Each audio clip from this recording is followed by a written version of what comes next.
WBUR podcast, Boston.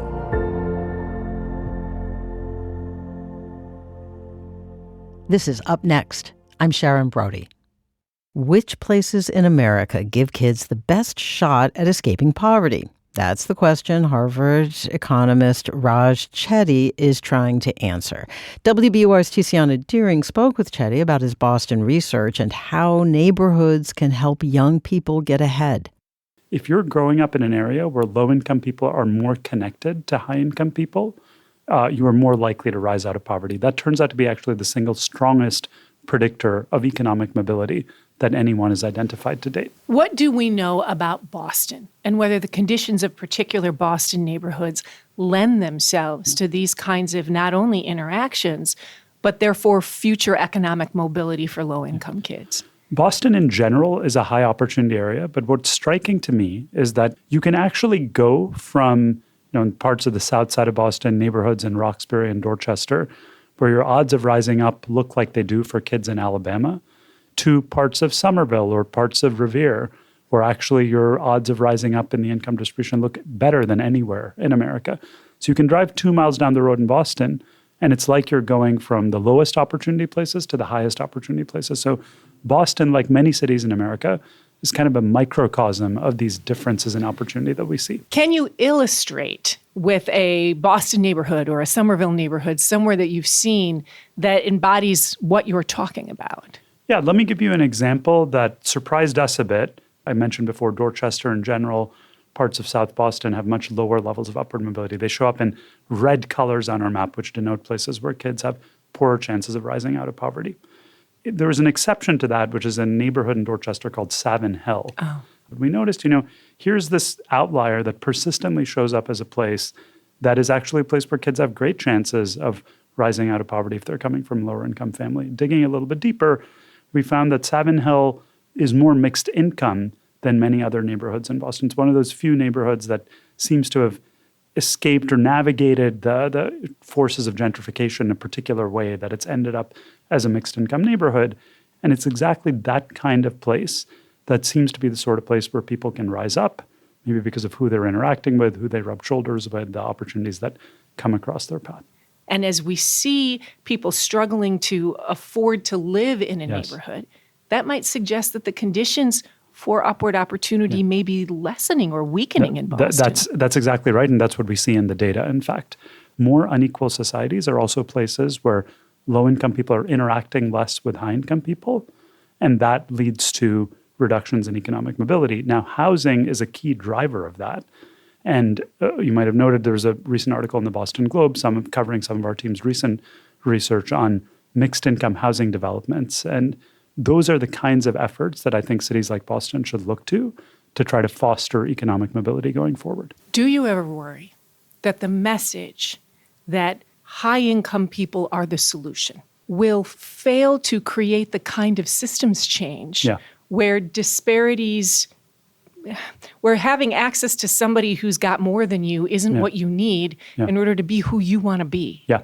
So that's totally reasonable concern. I don't see it so much as the high-income people themselves are the solution. It's not like somehow they're better or creating things themselves that low-income people need to benefit from. It's that kids' aspirations are shaped by what you see. If you've never met anyone who's become a scientist or somebody who's gone to business or somebody who's gone to politics, you just don't think of that as a possibility for yourself. And at some level, all we're saying here is that giving kids those aspirations, letting them see what's possible for themselves, is what can make a real difference. Raj Chetty is the William A. Ackman Professor of Public Economics at Harvard University. Raj Chetty, thank you. Thank you. Raj Chetty will be one of our WBUR Festival speakers. There's still time to join us at the WBUR Festival this Friday and Saturday. We have more than 60 sessions and music and a street fair. WBUR's Candace Springer helps plan events at our live venue, City Space. She spoke to Tiziana Deering about what else is coming up. the festival has evolved into being our love letter to Boston, right? And it's what we do at City Space every day, where we're trying to put on conversations on stage that help you wrestle with the things that you're thinking about in your life, in your world, and also have fun, right? And deepen our connection with everybody who listens and engages with WBUR, and also for you all to deepen connections with each other, right? And also, the festival brings people from around the country, around the world. Yes. Give us some of the highlights of who's speaking and what kind of topics people will hear. Sure. One of the sessions I'm really excited about is we'll have Jose Andres, who is the renowned chef, the founder of World Central Kitchen, which provides food relief to countries around the world. And he has a new book coming out, and he's going to talk about his cooking techniques and the stories behind the dishes, but also, what it's like to bring that food relief to countries around the world. And I'm also really excited that we're going to have Brian Stevenson there. If you haven't heard of him, he is one of the most amazing people in civil rights today. He's been fighting his entire career to overturn wrongful convictions, to fight mass incarceration, and to fight for racial equality. And he's going to talk about his journey, his career over the years, and what that looks like now that we're in, almost our 250th anniversary, how we reckon with everything that's happened and also everything that's coming next. I know that the featured speakers also include former ambassadors, elected officials, people engaged in politics and policy. Yeah. What kind of subjects can people who want to scratch that itch expect to learn about? Yeah, it's one thing to be able to hear about this stuff, while you're listening to WBUR. It's another thing to be in the room and hear from these people directly. And ambassadors like Rahm Emanuel and Samantha Power, John Bolton, they'll be able to talk about what it was like being in those roles, where they got it right, where they got it wrong. We get that longer time to ask them some of these questions that we're wrestling with and things that I'm sure they've been thinking about over the course of their career. Quickly, one of the things that strikes me about this year that feels like we're doing more of than that inaugural festival is live tapings of things that will air later. Tell me more.